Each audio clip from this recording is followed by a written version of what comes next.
Welcome to your short and sweet intermediate core. The only thing that you need is a yoga block or something to squeeze between your knees and a wall. Alrighty, let's get started with our 90-90 breathing to warm up. Put the yoga block between your knees.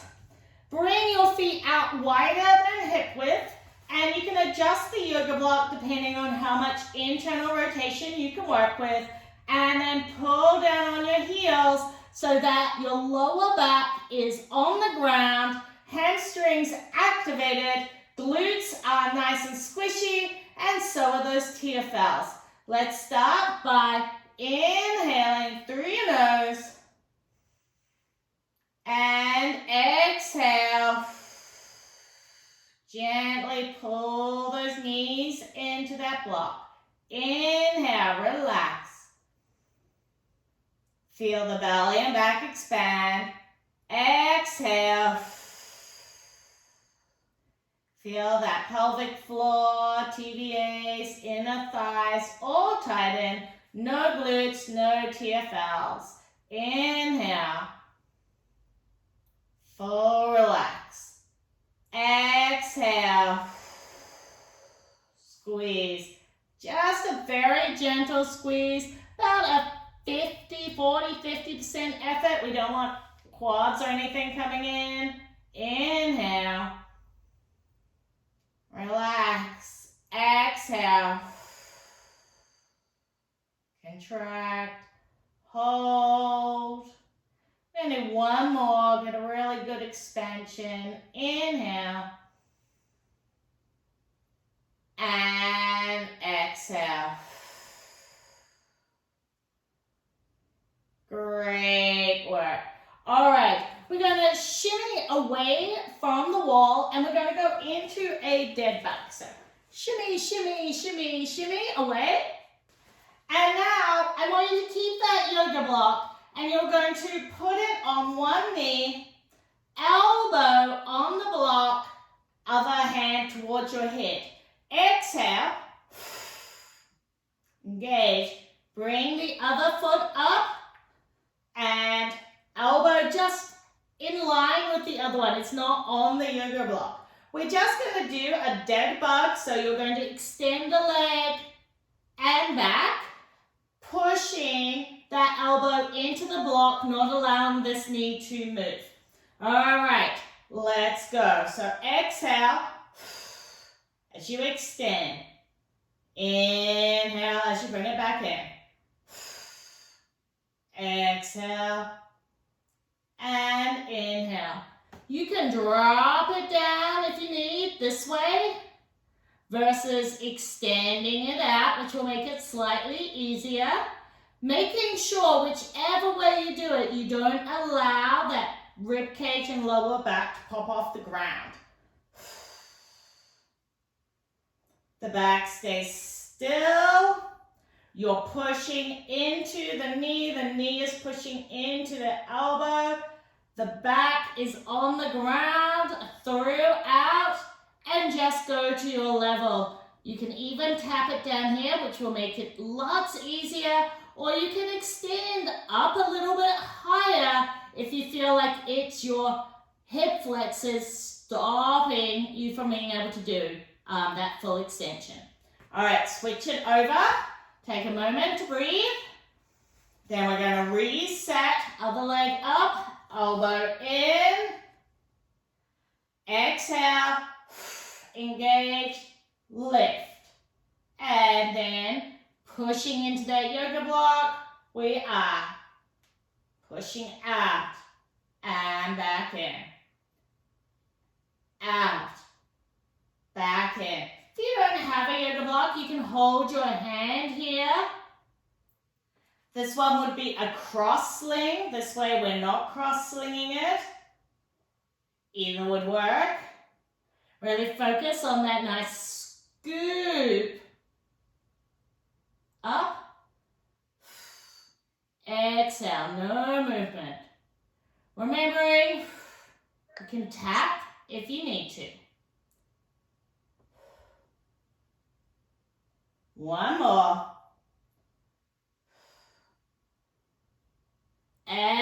Excellent work. Let's take that out. Just give yourself a little movement. Allow yourself to relax. And we're going to come over onto our hands and knees position. So coming around, we don't need that yoga block anymore.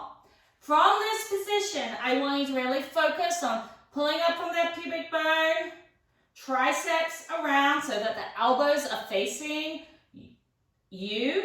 You're going to extend one leg out and then lift the bent knee. Bring it back down and come back in. That's the movement we are doing. So extend, exhale, lift it up, down, back in. Extend it out, exhale, lift it up, back in. As you lift that bottom knee, I don't want you to think lift from the butt.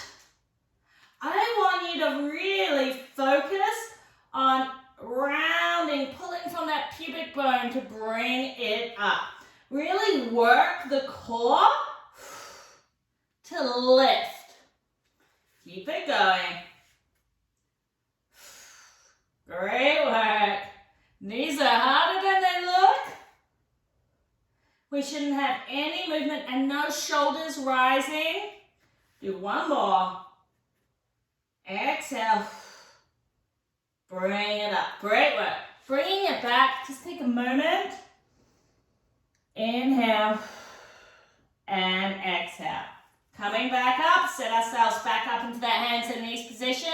Triceps around, pull up from that pubic bone, long neck. Exhale as you lift. Bringing it back in, great work. Remember, we're pushing through the palm of our hands, the heel of it, so that we're using our serratus to help with that lift. We don't want to kind of round and bring everything back this way. Lifting it up, great work. Make sure you hold just for that moment at that lift, really get those abs to work. You'll notice my knee comes slightly forward as I lift so that I'm really focusing on working into that core. Awesome work. Bringing the legs wide, coming back down, take a nice deep breath. Exhale. Our next movement, we're going from a plank to a crouch position. So for this one, we're coming into that sort of plank position, and then we're coming back, keeping the knees off the ground, and then coming back forward. If this is too much for you, I want you to go from a plank, drop the knees, come back to a child's pose. You can also do this from a 3/4 plank to a child's pose as well. Whichever option works best for you. Setting yourself up into that good plank, rotating around, one foot and then the other foot. Squeeze those glutes and then lengthen, push back, exhale. Come forward, squeeze the glutes. Bring it back. Exhale. Squeeze those glutes. Great work. Keeping it going. Awesome stuff. I'm shaking. Great work. Remember, you can drop it down to that child's pose. Coming back up or down and going to that 3/4 plank. Whatever works for you. We're going to do 2 more. Squeeze. Awesome work, team. Woo! All right, drop it down. Bring it back. Take a moment, breathe. Always think about releasing fully into that pelvic floor between exercises. We have 1 more exercise to do. And for this one, we're coming up into a wall plank. and we're going to do a tricep drop. So what this looks like is you're going to come into that wall plank position, engage, pull up from that pubic bone, inhale into the back. All right, let's give this a go. Drop it down and push it back up. Drop. Exhale as you push back up. Drop. Exhale as you push back up. Really getting those triceps. Woo! Mine are on fire. Keeping it going. Drop. And back. Woo! Don't allow your bum to stick out or arching into that back. Everything stays as a straight line as you go down and up. 2 more. Last one. Woo! And oh my goodness. All right, team, you did it. That was amazing. If you enjoyed that workout, make sure you hit that subscribe button so that you are notified when new workouts are released. And check out Confident Fitness for Mums, where there are hundreds of diastasis and pelvic floor safe workouts and monthly calendars to follow.